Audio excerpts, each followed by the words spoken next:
Today we're going to unpack and dive into a really rich and deep topic. We're going to be looking at the sacral chakra and the ovaries or the testes. So we're going to be looking at the sacral chakra, the energy that grounds and expresses through the sacral chakra, as well as the correlated physical organ, which is either the ovaries or the testes. And we're going to be looking at how this energy manifests in the physical body. So we're going to be looking at both the diseased and the healthy expression of this energy. And we're going to be looking at an overexpression of this energy and how that manifests, as well as an underexpression of that energy and how we find or we walk that fine line of balance where we're harnessing this energy, but we've also harmonized this energy and we're wielding it and we're utilizing it in the name of love and in the name of health. So if you haven't already, I do highly recommend watching my initial video on the chakras, which is the endocrine and chakra system, the energetic receptor sites of the body. It's not essential watching. You can absolutely just jump in at this point and make sense of what it is that we're going to be talking about, but I do recommend that as an introduction to the topic. But for today, we've got a lot of information to cover. This is a really thick chapter in my book, so we're going to just take it nice and slow and steady because it's rich, it's deep, it's thick, there's a lot of ground to cover, and I just want to do my best to make sure that you clearly understand everything that I'm talking about as we go along. So let's dive in.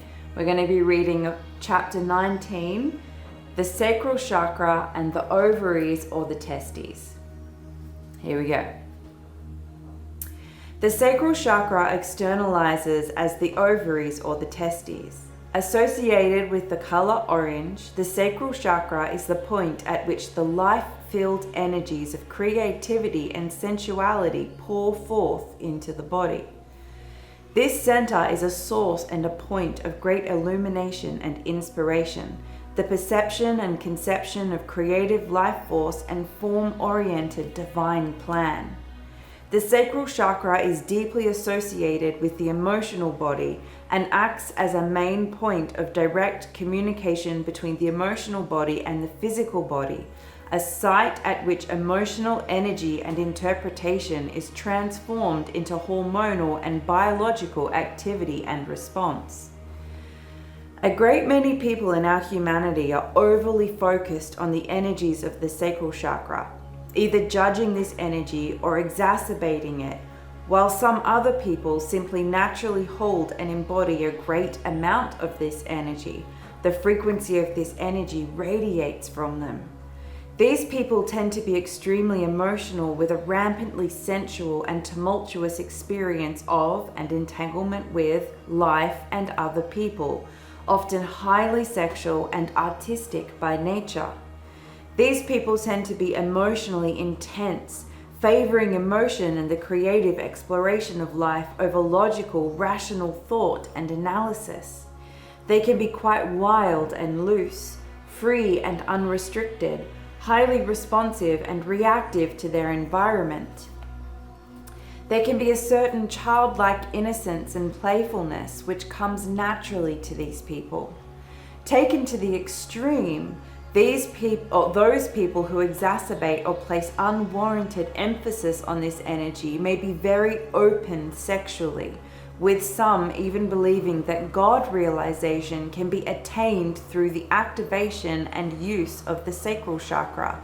They may be convinced that they are somehow setting themselves free, healing and honoring the goddess by engaging in non-discerning sexual activity. They may believe that owning their sexuality means sharing their sexuality with whomever may desire it, not realizing that to do so is to taint and give away the vital, creative energy which flows through this center.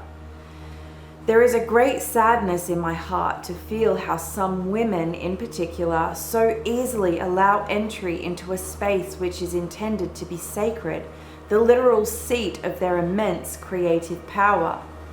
They have been convinced that they heal and empower themselves by letting others drink freely of this energy, receiving a flood of their visitor's energy in return, which may be murky and impure. How the goddess mourns as women cast open the doors on that which is sacred and precious, allowing even the most undeserving to bathe in her spring of creative life force. How the goddess mourns as she fills this spring with her life force again and again, only to have it continuously drained, expected and unappreciated and squandered, deprived of the opportunity to fulfill its creative function, which is to birth change, to bring forth new knowing and inspiration, to translate the mystical to the form world, and to emote and express and engage with life through all of the senses.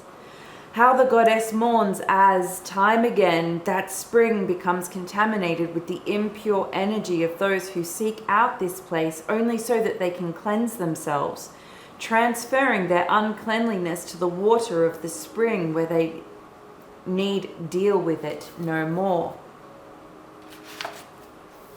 Predators seek out this innocent and pure creativity. They sense and judge their own impurity, and they desire to release it into someone else, relieving themselves and absorbing those energies which they so crave. They will target those with open sacral chakras, thirsting for this energy. It is not just males who prey on females in this way. Females certainly do prey on males. Females certainly do prey on other females, and males certainly do prey on other males as well. Unfortunately, it is often these creative, sensual, which simply means engaging with the world through the senses, innocent, playful, and free individuals, those which house the energy of the sacral chakra in its purest vibration, which tend to be targets of sexual abuse. There is something about these individuals which is alluring to those who have shut down, judged, and stifled their own creativity, to those who have choked out their own sacral chakra energy. It is one of the greatest achievements of these predator types that they have now convinced a great many people with lively or highly vibrating sacral chakras that it is, in fact, for their own good and for their own healing that they open the doors to this center and share of this energy freely. There are even entire spiritual movements and organizations which promote this as being the way to achieve healing, the way to realize God, the way to feel truly whole and complete and empowered and at peace. Followers are encouraged to believe that if they don't like how such sexual encounters feel, then it is because there is something more in them which they need to heal through more and deeper sexual encounters, which results in them taking on more of the murky energy from the predators which find them attractive and, thus, feeling worse again. It is a vicious and dangerous cycle, an endless quest for healing and God realization, which actually takes its pursuers further from the goal. Sexuality and sensuality have become so deeply entwined with self-worth, with our humanity still encouraging the idea that your value is dependent upon the quality of your sexuality. This causes people to truly feel and believe that they are empowering themselves by putting their sexuality on display, finding comfort and value in the responses evoked in those who, once again, have earned no such privilege. To allow access to this sacred center of creativity should be a deeply considered thing. There should absolutely be strong and clear boundaries set here. There should absolutely be a set of standards and requirements for respect that must be met and upheld by anyone who enters a sacred space. The creative centers should be treated as precious and should be held as a sacred space. There should be no compromise on the requirements for entry. Of course, people who have strangled their creative expression and who do not allow themselves to emotionally engage with life will want to be able to gain access without having to first earn it. Just as we are drawn to sacred sites so that we may heal and feel love, those who are emotionally and creatively unhealed will seek out sacred sites which can provide them with the frequency of energy that they feel they are lacking. Practice discernment. You are not an adhesive bandage to be laid over other people's wounds. By being whole in yourself, you can inspire others to learn how to stitch their own wounds. True empowerment is embodying the ideal, holding yourself and others to high standards, and being an example which shows and encourages others to recognize, heal, and refine this energy in themselves so that they can experience healing and wholeness in their own right. You do not facilitate healing by continuously filling someone else up with your energy. This merely sets up and perpetuates patterns of dependency. You facilitate healing by supporting others to heal themselves, by showing them a different way. Allow yourself time to discern the intent of those who seek entrance or exchange. Do not rush. Do not let yourself be pressured. When you feel gaps in your self-esteem which you seek to fill by allowing another entrance, take the time that you need to heal internally so that those gaps become filled and your discernment can become clearer. You will feel the intent of others. Often, they will expose their intent through their response to your boundaries, your requirements, and your patient consideration. Those who wish only to take something from you will become impatient. They will become convincing. They will call you cruel and misleading. They will encourage you to believe that you need them, even playing upon the weaknesses they sense in your self-esteem in order to convince you to give in to them. They will try hard for a time, and then they will give up and they will move on. Those who are worthy and deserving will be those who you feel a deep and profound love for. There will be a resonance which draws you together, but even here you must give yourself time and you must wait.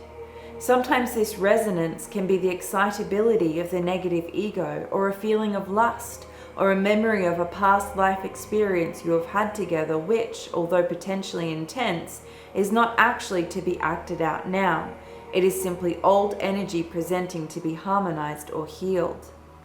Give yourself and give them time to see if the feelings of love are true, and give yourself and them time to see if you meet each other's standards of purity, respect, and love. If they do not recognize sacredness in you or you in them, then this is likely not a good match, but rather the desire of the negative ego or the physical body. A requirement for this kind of energetic exchange should be a genuine desire and ability to raise each other up and make each other better. It should never be one-sided. You should never martyr your body out for the purposes of another's evolution or healing. No one is perfect, so a requirement should not be perfection itself, but even where you consciously choose to engage with someone because you love them and you know that you could be a good and healing influence on them, at the very minimum, they should not cause you harm. Just like the other endocrine glands in your body, the ovaries and the testes have receptor sites. These receptor sites allow for the transference of this great creative energy between our higher bodies and our physical bodies. When you intimately permit someone to engage with you at this site, there is indeed an energetic exchange that happens. This is one of the beautiful parts of this kind of intimacy, and it is essential for the ultimate creative act, which is the creation of new life itself. Through intimacy and sensual connection with another person, the seed and the egg are able to come together to literally build a new vehicle for life. This is an incredible process, and one which requires a profound exchange of hormones, DNA, and energy. Whether your intent is to create new life or not, this hormonal, biological, and energetic exchange occurs.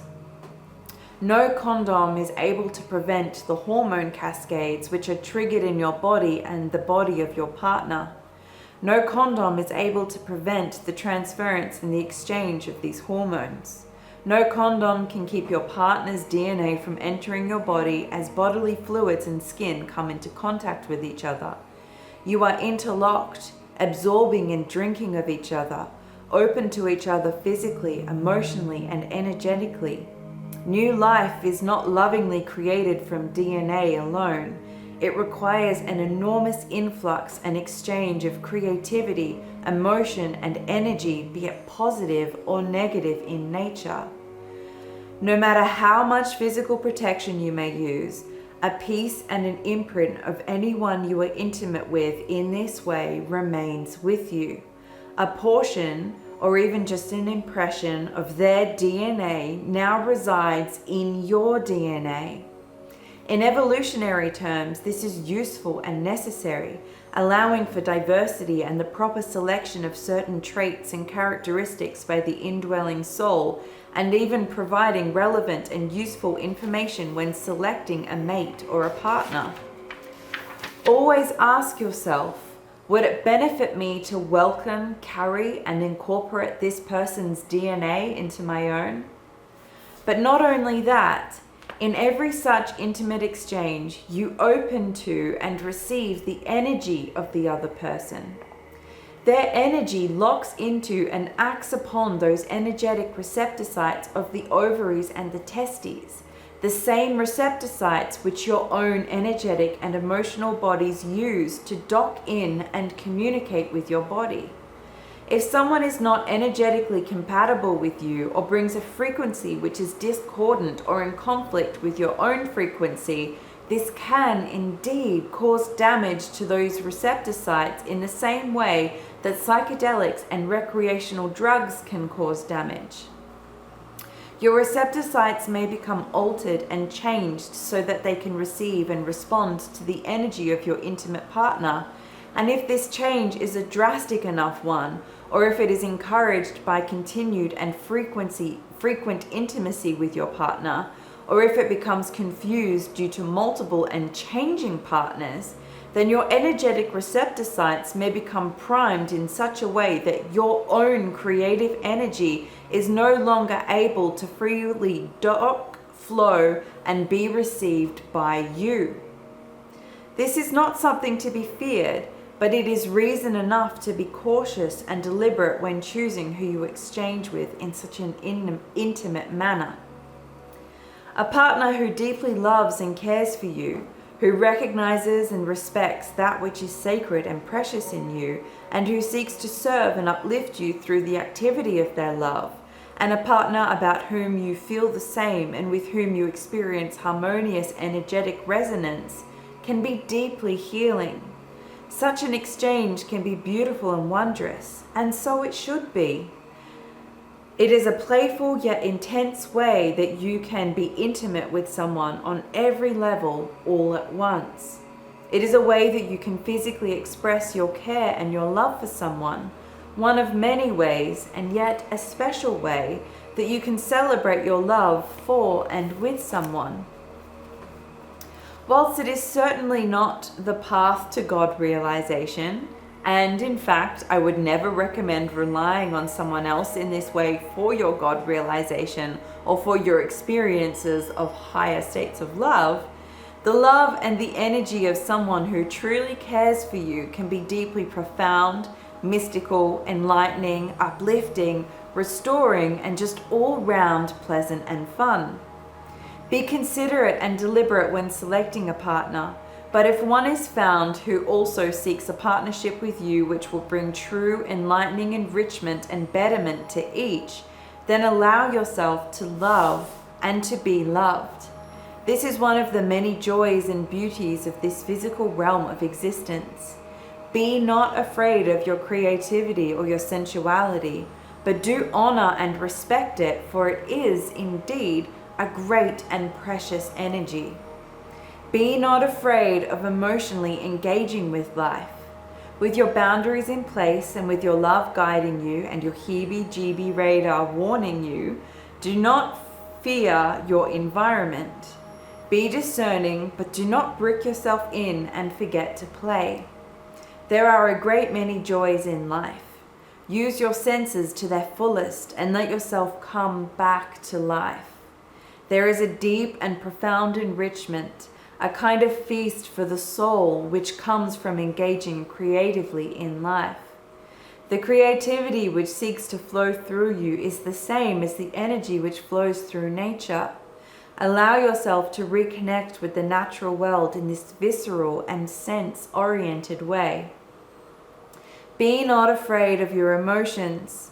If you do not judge them, suppress them, or blame other people for them, but instead acknowledge them, feel them, and take responsibility for them, then they become a great and useful avenue for expression and communication.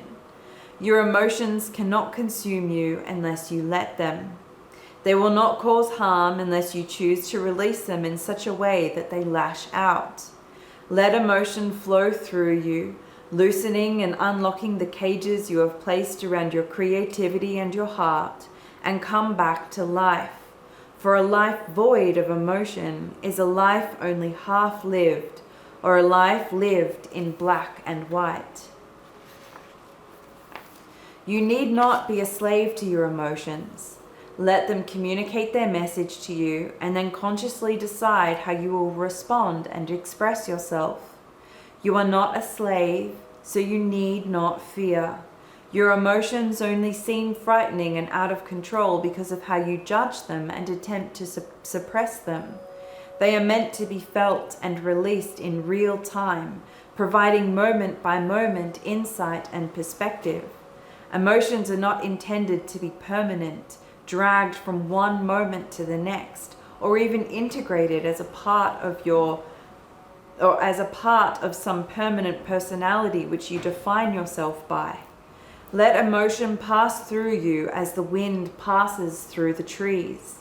A tree bends with the wind, for it knows that to stiffen and resist the wind would cause it to eventually bend and snap. A tree's leaves and branches are moved by the wind as it passes through, but once the wind has passed, the tree once again becomes still. It does not carry the wind with it, does not define itself by the wind or let itself become afraid because of the wind. Instead, the tree remains firmly in place, grounded and present in the moment, and receives the wind, accepting and embracing the movement, even using the movement for its own benefit, releasing oxygen, debris, and dead leaves as the wind passes through. It knows the wind will pass, and once the wind has passed, the tree is grounded and present in the next moment, which may be a moment of stillness or a moment of great growth and transformation. It does not languish in its memory of the wind, does not loathe the way that the wind causes it to move, does not dread or anticipate the next coming of the wind. The tree simply is. Be like the tree. Let emotion and creativity flow through you. If you tend to be one of those people who naturally possesses great creative energy and vitality, balance that natural freedom and openness with a presence of body and mind, being grounded and conscious in every moment. Do not become fearful of your fellow human creatures, but also be aware of predators and the tactics they may use to gain access to you. With your boundaries in place and with your heart and your mind open to guidance and impressions from the soul, you will know. People who experience an excess in the energy of the sacral chakra, that excess being caused either by a natural overpresence of this energy or by consciously placing excessive importance on this energy, tend to be ungrounded, presenting with characteristics which may see them labeled with conditions such as neurodivergence, ADD, ADHD, or some forms of autism. They tend to be vague, clumsy, prone to injury, appearing silly or ditzy, weepy and overly sensitive, emotionally intelligent and empathic, impacted by their emotional environment and the emotions of others, tending to adopt and feel other people's emotions as though they are their own. They may tend towards obsession, obsessing over people or objects or subjects or a certain food for a time. They may have a love of fantasy and reading and animals and flowers and the earth. They may see or sense things which are not obvious or even visible to other more logically oriented people. They may awaken sexually at a young age and be overly sexual by nature. They may tend to lose track of time, lose track of their thoughts, and be generally vague. They may appear to become irrational or overly emotional. They may be deeply affectionate and not discerning about where or to whom they display these affections. They tend to be joyful and somewhat simple people who want to believe in the good-heartedness of humanity. Their perspective of the world may be tinted by rose-colored glasses, as they always look for the good in people and expect other people to be as good as they are. As a result of the loose way they use their energy, they may present with conditions such as anemia, lethargy, allergies, autoimmunity, interchangeable diarrhea and constipation, heavy menstruation, cysts or growths in and around the sexual organs, poor memory, poor concentration, low blood pressure, low heart rate, breathlessness, depression, mania, sex addiction, and dissociation. These individuals would greatly benefit from being taught energetic hygiene and the importance of boundaries. They must be encouraged to care deeply for themselves and to maintain their sense of joy and love, whilst also allowing themselves to see the world and humanity for how they truly are. They may carry trauma and memory of abuse, which they have buried deep within and which they avoid recalling.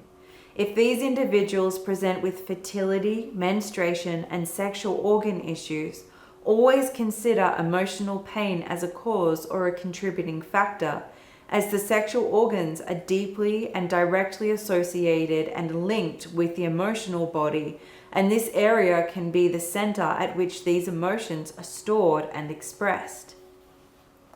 On the apparent other end of the spectrum are those individuals who judge, stifle, and suppress their sexuality and their creative energy. These people tend to believe that they have risen above their most basic human instincts and inclinations and may hold themselves proudly in high regard, believing themselves to be pure and godly. Little do these people know that they are, in fact, just as obsessed with sex and sexuality as those people who openly wield and act upon this energy. Often, these people divert and utilize an enormous portion of their energy to control their sexuality. They put an incredible amount of time and energy into sex, sensuality, and creativity as they try with a mighty part of their will to shut it down and stop it. They are so obsessed with this frequency of energy that they focus their creative energy in such a way as to create the delusion and illusion of a total lack of creative energy. What a feat! What power and deception! So deeply deceiving are they that they themselves actually believe the illusionary tales that they have spun. It takes great effort and will to maintain such a stiff upper lip. It takes great awareness and a keen honing of the senses to locate and direct energy at each of the targets of your judgment. It takes intense mental vigor to come up with all of the arguments and the reasons which allow for such an illusion of superiority to reign. It takes great strength to take a world of color and forcefully perceive it in shades of black and white. It takes enormous determination to hold oneself so separate from the world. And it also takes boundless energy to continuously dam up a great stream of life force which seeks to flow so naturally and freely. Depriving themselves of access to the creative energy which seeks to sustain them and unite them with their environment and fellow humans, These individuals tend to have the stiffest upper lips of all. They can be rigid, joyless, bland, serious, tight in emotion, mind, and body, wound up, irritable, cranky, judgmental, extremely religious, lacking in imagination, very analytical and logical in thought, cold and void of mysticism, curiosity and wonder, rather. They tend to be in relationships which lack love, connection, affection, and warmth. They may feel disengaged or like they are apart from life, different and unable to relate with others.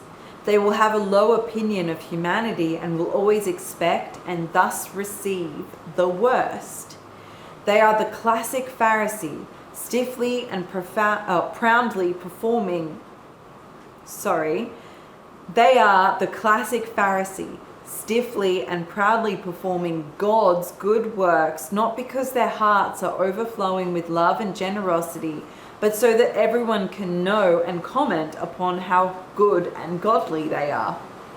These people tend to present with symptoms of lower back and hip pain, poor circulation, varicose veins, thinness, paleness, dryness in every part of the body, constipation, kidney stones, endometriosis, scant or lacking menstruation, infertility, pain with sex, a dislike of sex, low sex drive, premature ejaculation, erectile dysfunction, erratic and irregular heartbeat, twitching, nervousness, anxiety, and paralysis or numbness in the lower extremities.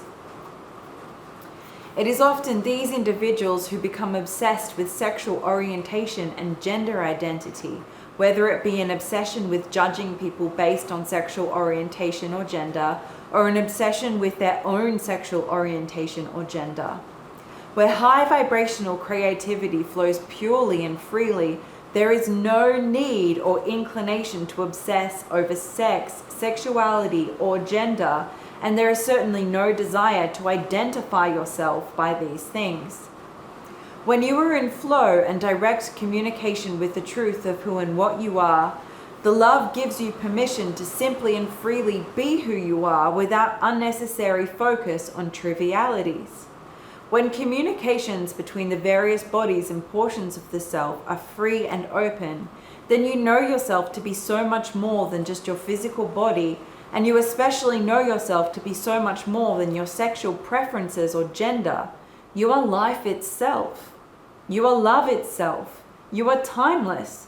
You are pure energy, a soul having an experience in time and space.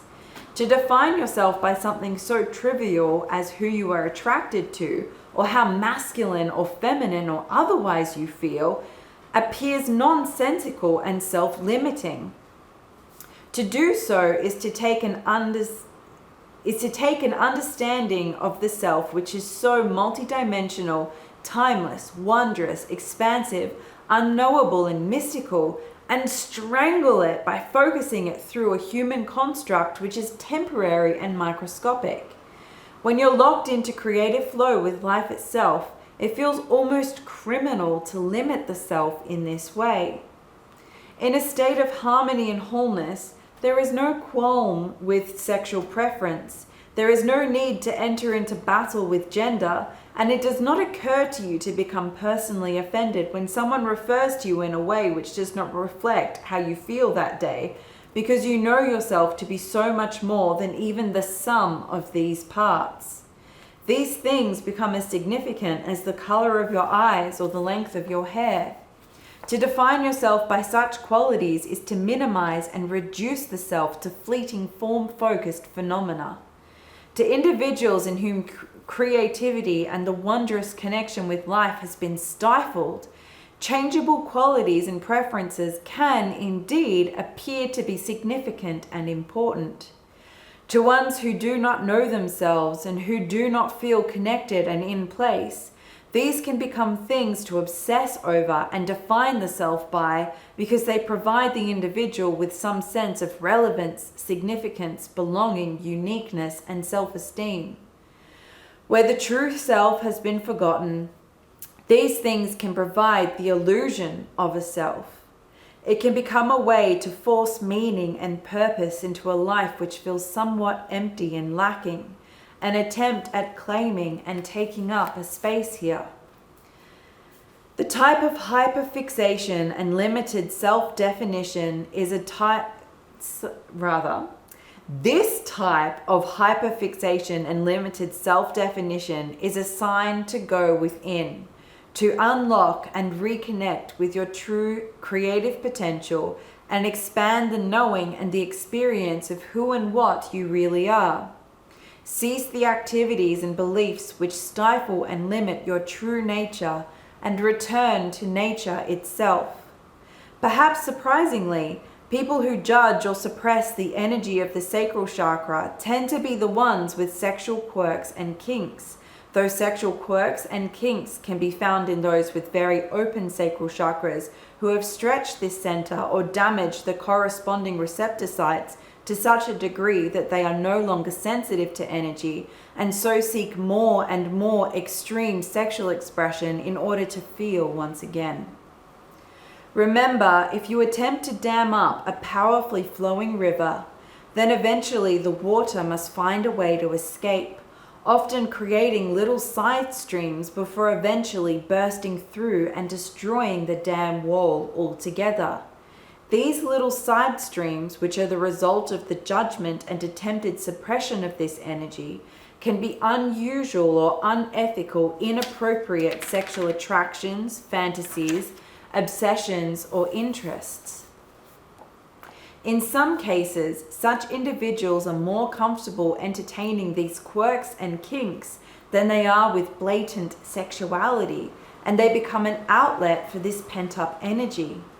In other cases, the presence of these quirks and kinks can cause the individual to direct more energy into clamping down and punishing themselves, fueling further judgment and horror, which they, in turn, direct at other people. They judge that which they fear in themselves. The most virulent and determined destroyers of sensuality and sexuality are often those who are plagued by their own intense but suppressed sensuality and sexuality. The external battle is representative of the internal battle they are having with themselves. Unfortunately, these individuals can become the greatest sexual predators, or their judgment and their coldness can fuel predatory behaviors in the people who they relate closely with. Because they are so apt at projecting their own feelings of shame, self-loathing, and self-disgust at other people, this can cause others who do not have their boundaries in place to act out these projections. A child who grows up in such an environment, naturally craving affection and love from their parent, can come to believe that their affections and yearnings for love and connection are wrong and filthy.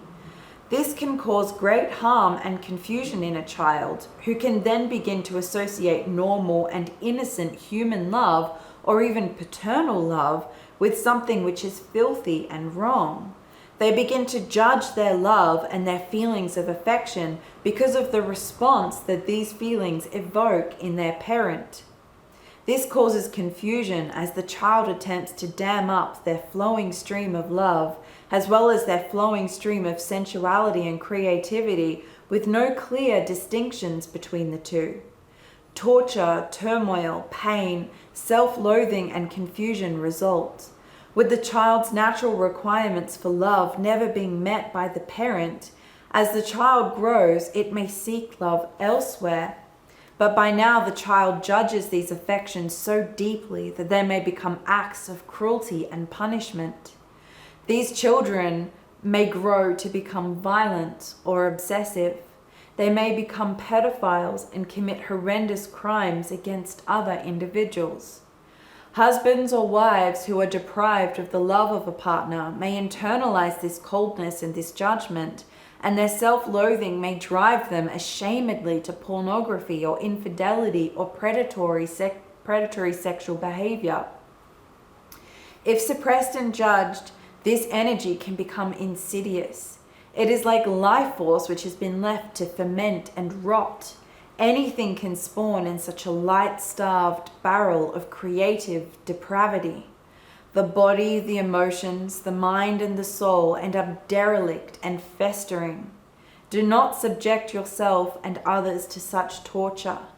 Your judgment of the life force which sustains you causes you to reject and to attack life itself. This can only cause harm, as no love can dwell where life force is not allowed to flow. It can be a painful, choking, and sometimes messy process to allow the energy of the sacral chakra to flow. Again, with this center being so deeply connected with our emotional bodies, we can store much of our suffering here. But sensuality, creativity, and sexuality are not wrong or filthy in and of themselves. It is sensuality, creativity, and sexuality which has been suppressed and judged, which becomes tainted and, in some cases, deranged and outright harmful. It is not wrong to feel as you feel, and if you allow yourself to acknowledge how you feel, you will reclaim the clarity, power, and ability to consciously decide what you do with this energy. You can choose not to cause harm, and you can say no to people who wish to cause you harm. Do not be afraid of the emotion which is stored here. Breathe in life force, direct it to this center, and utilizing the technique you have been practicing, accept and acknowledge what you find here. Release your judgments, feel, bathe in life and love, and as you exhale, breathe out and release the pain you have been carrying here. If you recognize an unclear or low vibrational frequency or symptom of this center, feel into the ideal frequency you wish to replace it with and choose that frequency as a healing agency. Let it flood through your system and raise your vibration, bringing energetic healing at a causal level and thus freeing up the body to be able to heal at a biological level. Given the correct ingredients and clear instructions, your body knows how to heal. It is time to come back to life. So there's a lot in that chapter. We cover a lot of different topics and come at the sacral chakra energy or look at the sacral chakra energy from a lot of different perspectives. So I highly recommend re-watching that video perhaps a few times, and if you need to, stop at certain points and feel into what's being shared. And once you're clear on that, move on to the next point or the next section or the next part of that chapter.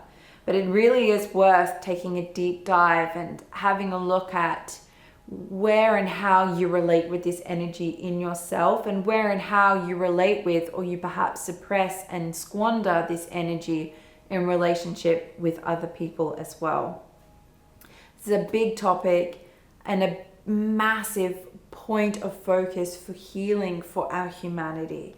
So again, I highly recommend taking the time that's necessary to be really honest with yourself as you go through that chapter, and again, have a look at that energy and how it expresses in yourself and in your relationships, and perhaps the example of that energy that you grew up with and how it may be affecting you today.